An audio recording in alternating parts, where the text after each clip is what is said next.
Hello guys, welcome ulit sa ating channel. So ito po ulit si JR Dorian. Mag-i-update na naman po sa Pasig River Esplanade. So samahan nyo po ako ngayong Saturday. Ikot-ikot ulit tayo dito sa Pasig River Esplanade.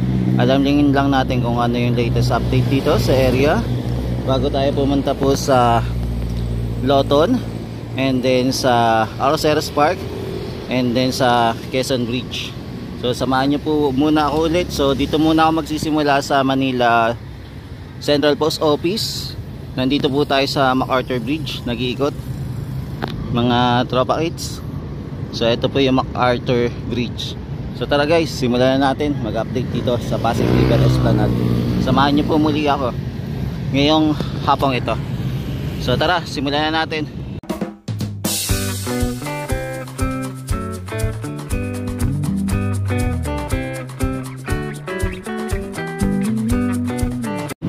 Yan, so ito na mga tropa, yung ating Pasig River Esplanade. So naglagay na po sila ng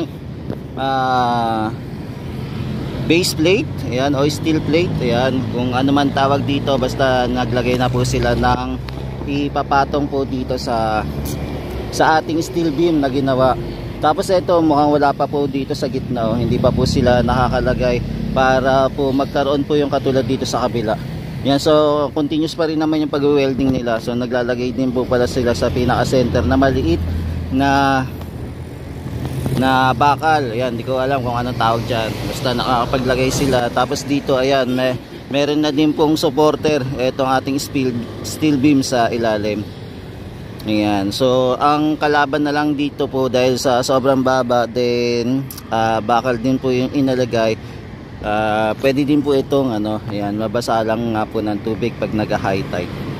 So ayan, di natin alam kung gaano katagal tatagal ito mga bakal na to pagka nababad po sa tubig. Pero for the meantime, ito muna yung ginawa nila. So yan, siguro tatagal naman to, aabot naman siguro ng ilang years bago po ito makakalawang.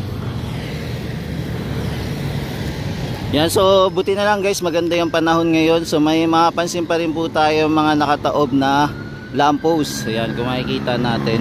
For the meantime, wala pa naman harang dito na ilalagay.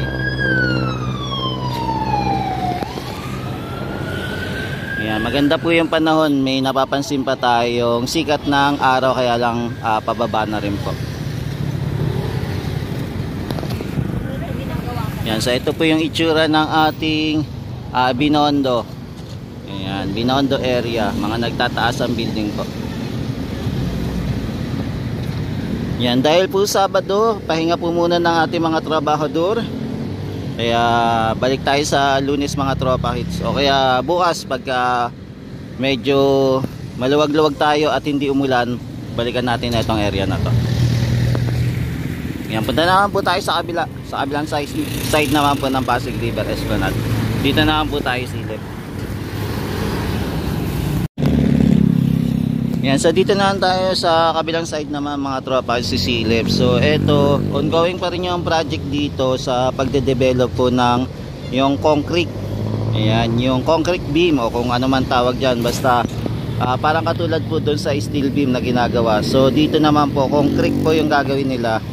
Yan, kung mapapansin nyo po, so ilang layer yan, isa, dalawa, tatlo, apat po yung gagawin nila, pero concrete na lang din po kasi dito kasi pababa, so medyo tumataas po yung tubig dito, pwede po kasi itong mabasa, kaya ginawa nila po semento na lang para mas matibay po, para kahit po abutin po ng tubig, hindi naman po siya mababat yung kanyang bakal.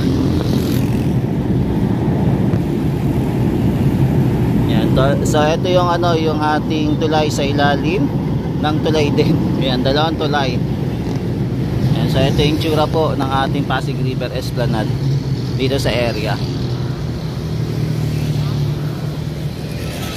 Ayan, so ito na po yung itsura ng ating project.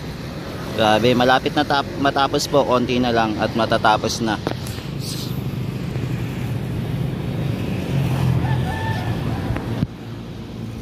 Yan, buti na lang maaga-aga pa tayo nakaikot dito at nakita natin yung paligid mga tropa.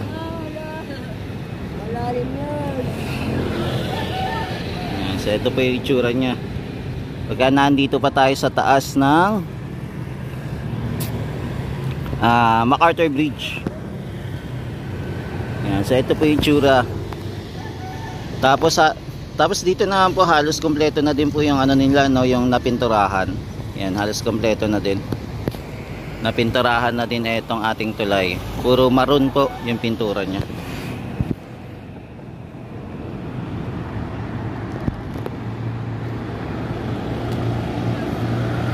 Yan, punta naman po tayo sa kabila. Doon naman po tayo silip. Yan, so silip naman po tayo dito naman sa landscaping na gagawin. So ito halos kompleto na din, no, na ipatag na din po nila. Yan, maayos na din po dito sa area na dati po ay squatter, pero ngayon okay na.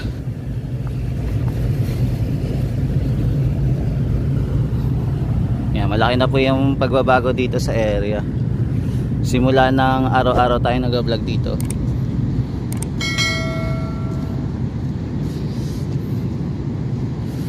So ito na ang itsura ng Pasig River Esplanade.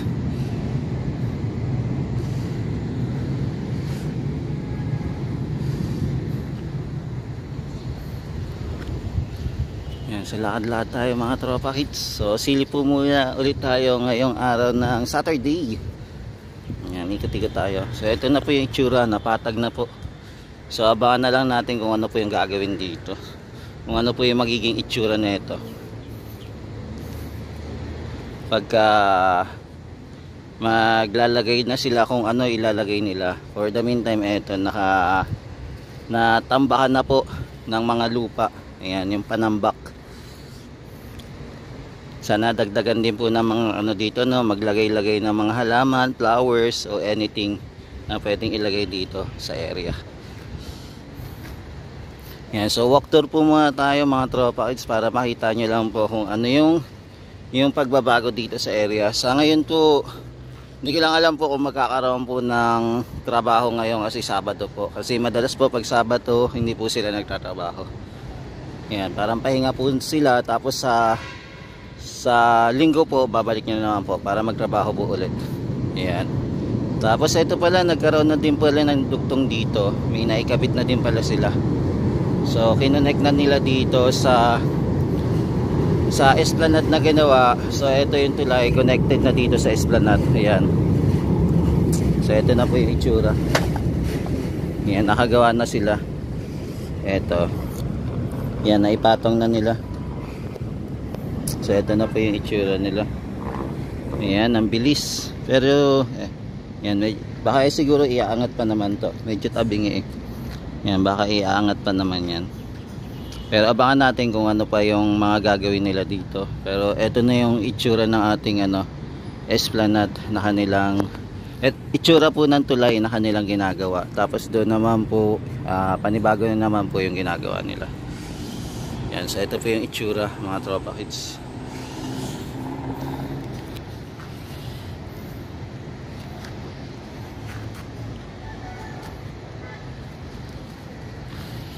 Yan, linis na po dito. Grabe, di ba? Malinis na compare yung una tayong pumupunta dito na sobrang dumi, na ang dami pang aayusin, pero ito, ang laki na ng pagbabago, mga tropa.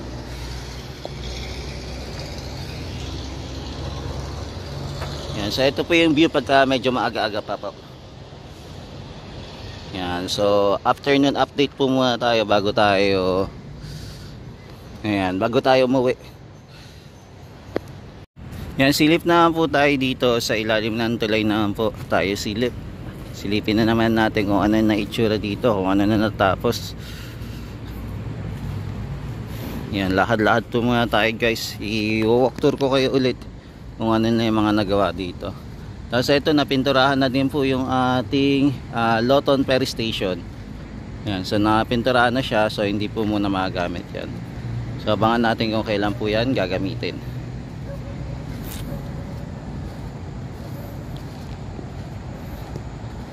Yan, walk tour po muna ako dito sa area.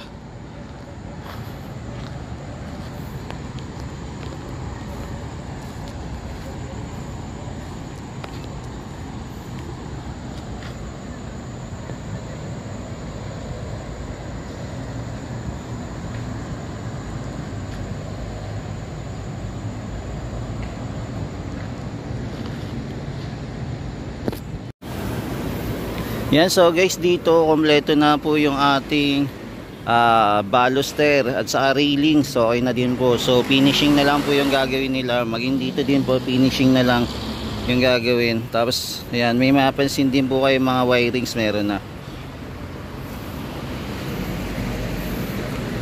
Ayan, mukhang bago-bago pa to na ilagay. Ayan, so ito po yung itsura ngayon. Ayan, nailagay na. Tapos itong ating baluster din dito, nilagay na din po mga tropa. It's ayan, naka-align na po para sa hagdanan na ginawa nila.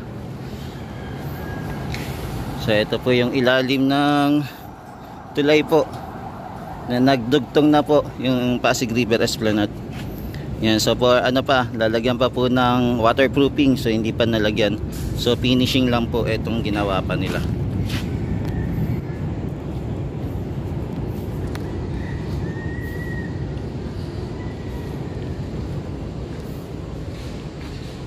Yan, so nandito po tayo sa ilalim ng tulay po. So dito na po tayo magmamasid mga guys.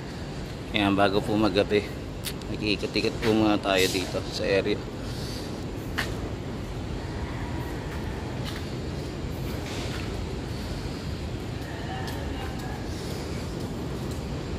Yan, so ito naglagay na din po dito ng wiring naman. So meron na rin.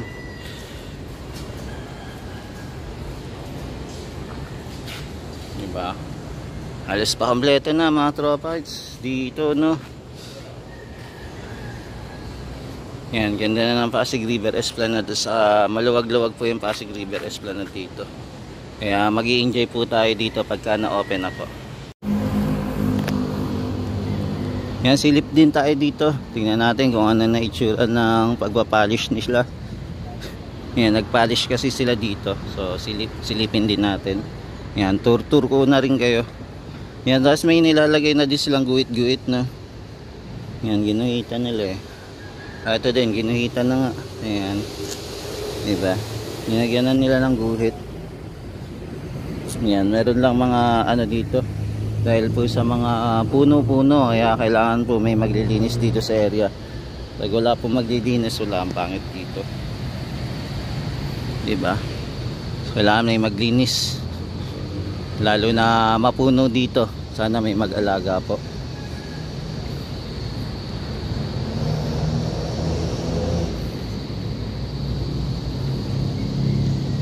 Ayan, ikot-ikot po muna tayo dito sa paligid. Silip-silip po muna ng ganap dito sa Pasig River Esplanade. Yun, no? Iba, nilinis na po nila.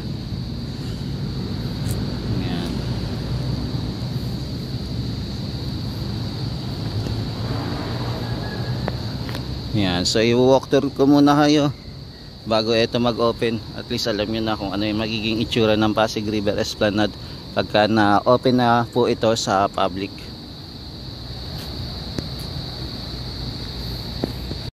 Yan, so ito yung tinatapahan po natin. Ito po yung dating viewing deck na ginawa. So binago lang po nila, pinalitan po nila ng baluster at saka lamppost para magkakaparehas po yung design.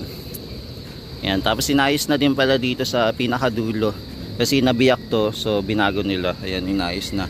Tapos ito pa rin po yung ating mga pilote. Yan, nakabuo na po para sa next phase po. So magiging ano, phase 5 na to, diba? Ito mga nakabuo na pilote.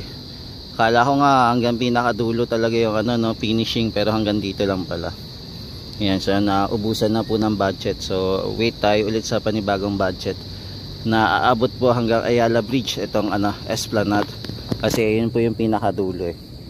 Kaya abangan natin. Tapos ito din gagawin din to. Kaya lang syempre meron pa pong mga ano din, right of way. Ayan, tapos may mga nakatira din po tayo mga kababayan dyan. Yan, so ito po yung view dito muna for the meantime. Yan.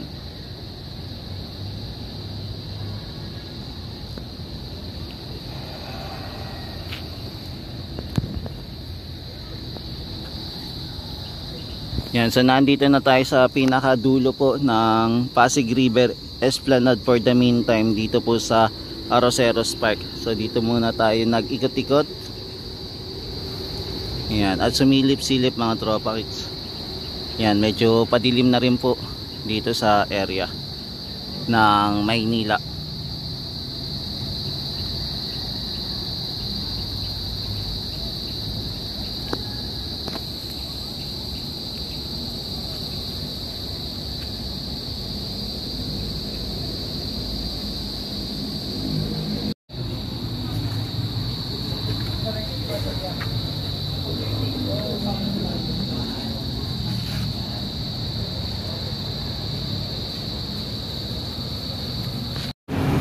Yan, so dito naman po tayo, silip naman dito sa Quezon Bridge naman. So ito po yung itsura ng Quezon Bridge mga guys ngayong gabi.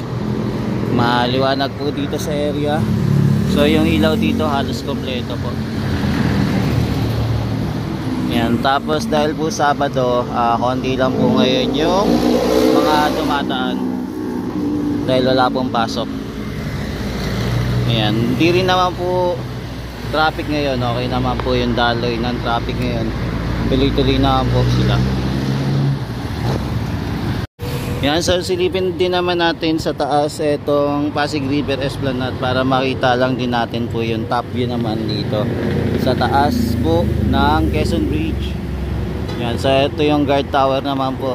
Yan, so hindi pa rin po nawawala dyan yung mga nagtatanim po. Yan, nagtatanim po ng bomba, meron pa rin po. May mabantot pa rin po dyan pagkadataan tayo.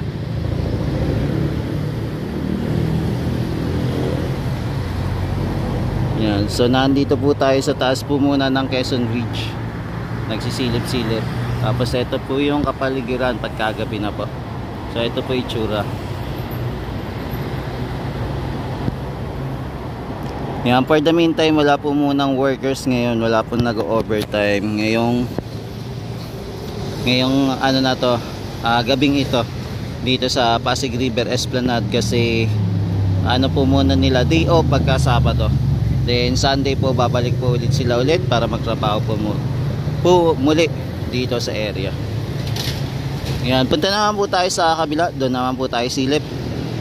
Yan, at least nakita nyo na po. Yan, so ito naman po yung itsura ng Esplanade pagka gabi na. Kaya lang wala lang pong ilaw kaya hindi natin makita ng na maayos itong Esplanade dahil paggabi na po. Pero ito po yung itsura niya pagka paggabi na. Yan, nabutan na tayo ng dilim dito sa Pasig River Esplanade sa pag-update po. Dito naman tayo sa tapat naman po sa Arroceros Park. Pero nasa top view pa rin po tayo dito sa taas po ng Quezon Bridge. So dito pa rin po tayo sumilip. Yan, so ito po yung paligid ng ating Ilog Pasig naman. Yan, tapos binuksan din po nila yung pailaw. Pero hindi pa lahat po binubuksan. Hindi ko lang alam po kung bubuksan ngayong gabing ito, kung i-testing nila. Dahil wala po ngayon kasing nagtatrabaho.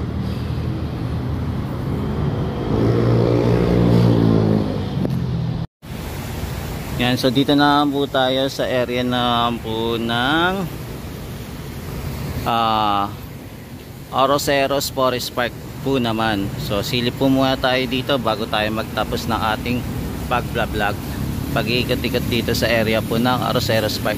Yung kung makapansin nyo po, meron ata ditong ganap, no?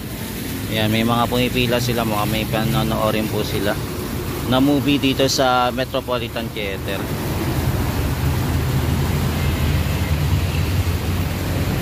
Yan, so ito na po itsura ng ating park pagkagabi naman po. Tapos meron din po pala silang linalagay na food stall dito, no? So lapitan natin kung ano tong food stall na linalagay nila. Yan, so ito mga tropa, may mapansin tala tayo dito, may ginagawa po ng mga food stall po kasi malapit na din po yung Christmas season. So naglagay na sila ng food stall dito, no? Yan, gumawa na po sila. Magkano kaya renta dito? Siguro etong area na ito, siguro kainan to, no? Yan, pero may bubong naman dito para hindi na kailangan ng pwesto na kainan siguro. Yan. Basta dito may ginawa na po sila, may inayos. Yan. Ito po yung ginawa nilang mga food stall dito sa ilalim po ng LRT. Dito po mismo sa Arroceros Forest Park. Yan. For the meantime, ito po muna yung latest update natin dito sa area. Dito sa Arroceros Forest Park. So ito po yung pinakahuli nating pag-update dito sa area. Yan, maraming salamat po sa pagsama niyo po muli kay JR Doria TV. Yan, ingat-ingat po kayo, pagpalain po kayo na may kapal. God bless po everyone. Ingat-ingat. Thank you. Salamat sa walang sawang pagsuporta kay JR Doria TV. God bless po.